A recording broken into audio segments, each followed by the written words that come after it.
Hi there, everybody. This is Lee, and I'm speaking about public affairs today. Talking about Gary Johnson, I haven't really gone in depth on Gary Johnson on this channel. Been mostly focusing on Jill Stein, Hillary Clinton, and Donald Trump. The reason why I haven't spoken too much, and Bernie Sanders when he was running at the top of the ticket. The reason why I haven't said too much about Gary Johnson is that it seemed as though he wasn't really the greatest threat to the progressive issues. In fact, that he was aligned with progressives on social policy. His greatest threat to progressive issues lay with his fiscal policy. And so I didn't focus too much on him, but mostly aimed at Donald Trump and Hillary Clinton because their policies also pose the greatest threat. But Gary Johnson is in the news more and more lately, and so it's informing me of more of how he's perceived by other people. And I'm coming to the conclusion that there were some things that I did overlook.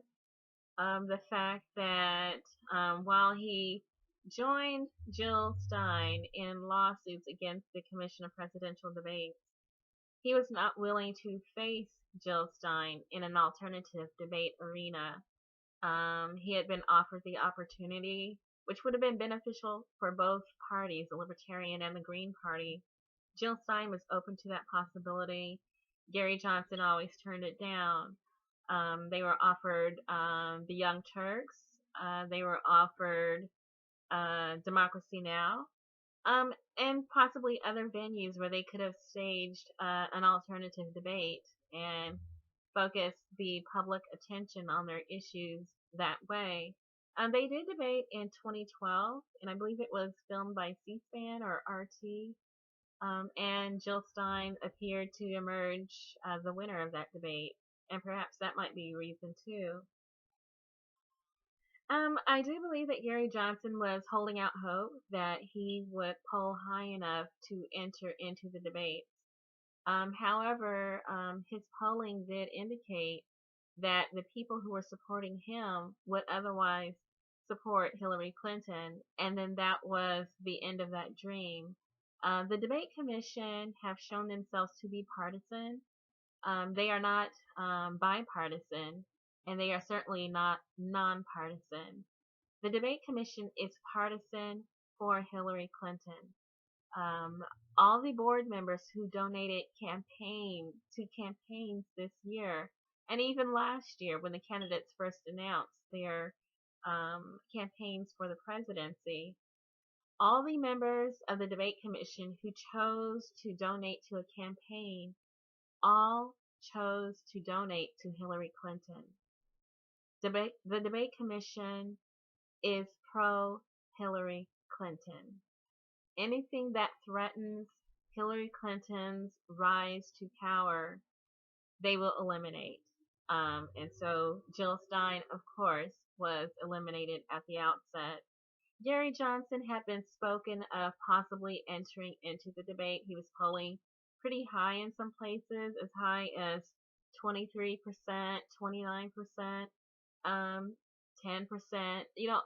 and it kind of averaged out to almost 15. Maybe he got to about as high as 13, 11 to 13% in the polls. But there was deeper polling, and people realized that he was drawing more votes from Hillary Clinton instead of Donald Trump, which people were actually hoping for. And for this reason, Gary Johnson had gone unvetted and unattacked by mainstream media. They gave him a pass.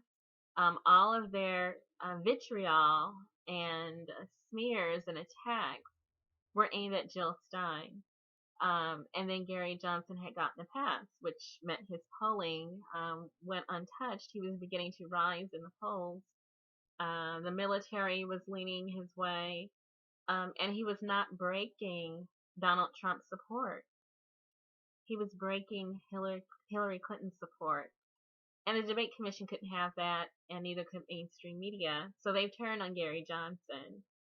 And I would feel sympathetic except for the fact that while Jill Stein was undergoing her trial by fire by mainstream media, by the Commission of Presidential Debates, by polling um, stations who refused to even say her name when they asked questions of those who they polled.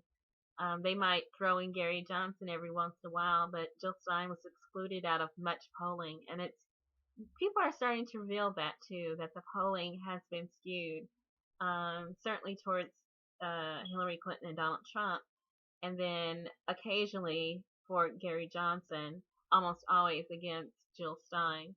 And so her support is probably a lot higher than people realize.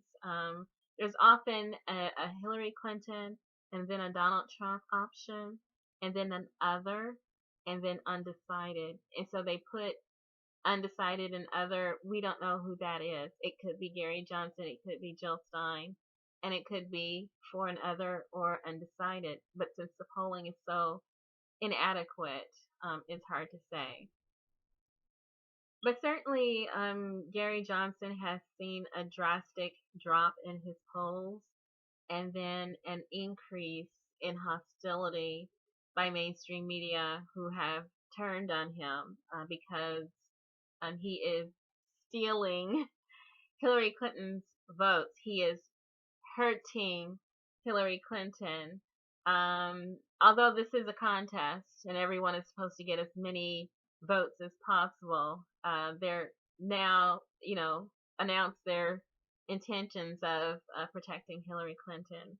And again, I don't feel too sympathetic because while Jill Stein was undergoing her trial by fire, Gary Johnson went out of his way to kind of paint himself as being a good little boy, behaving himself, following the rules in hopes of getting into the presidential debate.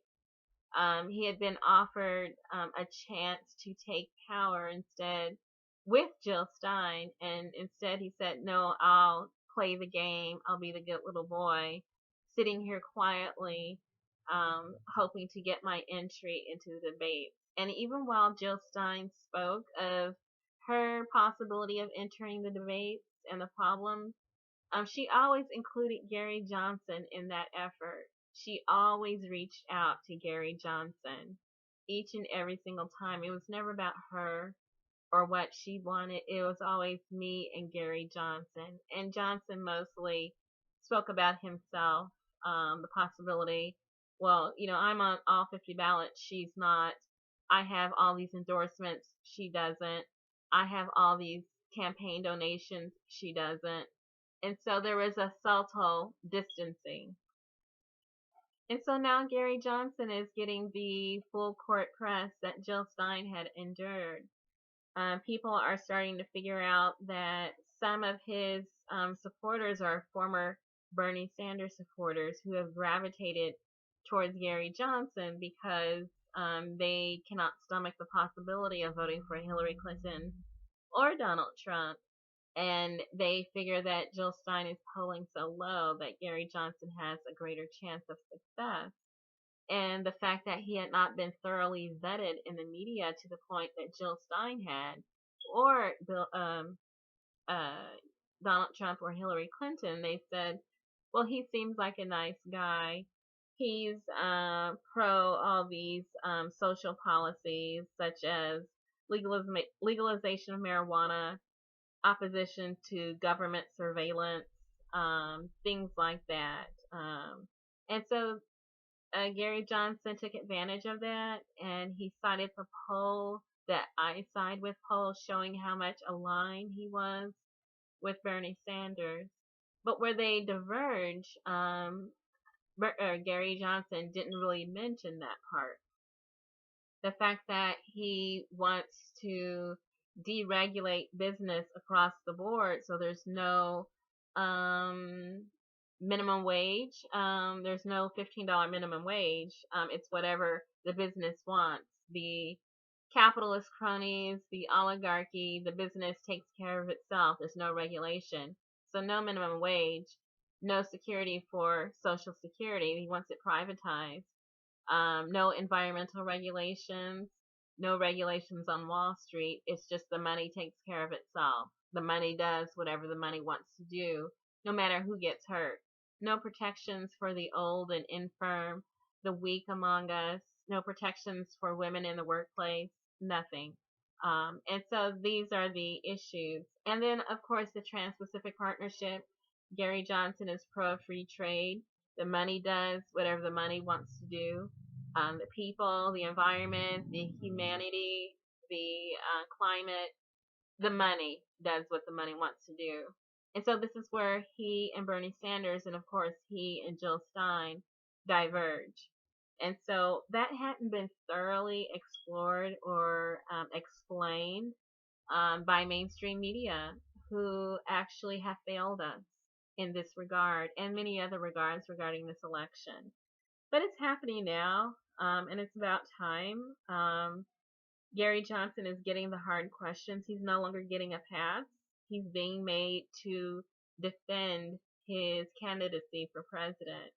And I do respect Bill Weld, William Weld, who has shown himself to be very informed of the issues domestically and then foreign policy all around the world. He seems very measured in his responses, very calm in his demeanor.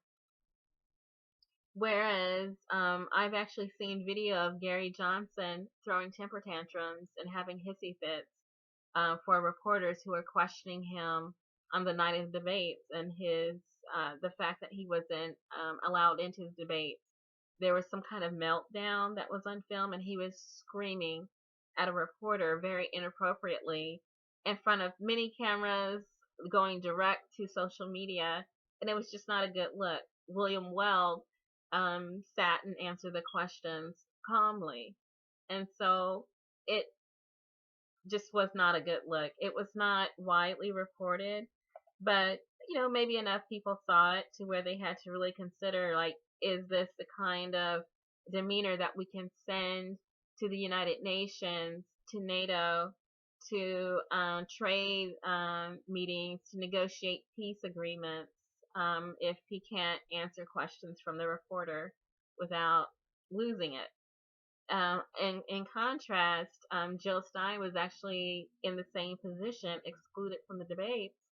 She found alternatives. She found solutions. She got the job done. She got her message out. She did a great job. And then when people are asked about it, she sat and answered the question. She had multiple interviews, and she got her issues out and explained. And so it's an interesting contrast. It's now being noticed, and probably, right about now is a good time, if not sooner. But people have to look at all the information to be fully informed of the full extent of the libertarian, and really understand what the Libertarian Party is, and what their campaign is, and what their issues and their platform is. While it seems like Gary Johnson might appear to be a better alternative to Donald Trump and a better alternative to Hillary Clinton, and maybe a stand-in for Bernie Sanders. He supports half of what Bernie Sanders supported, and then the other half completely opposite. It's something that I think people should do a better job of, not only informing the public of what the Libertarian Party stands for, but then people should take responsibility for informing themselves as well.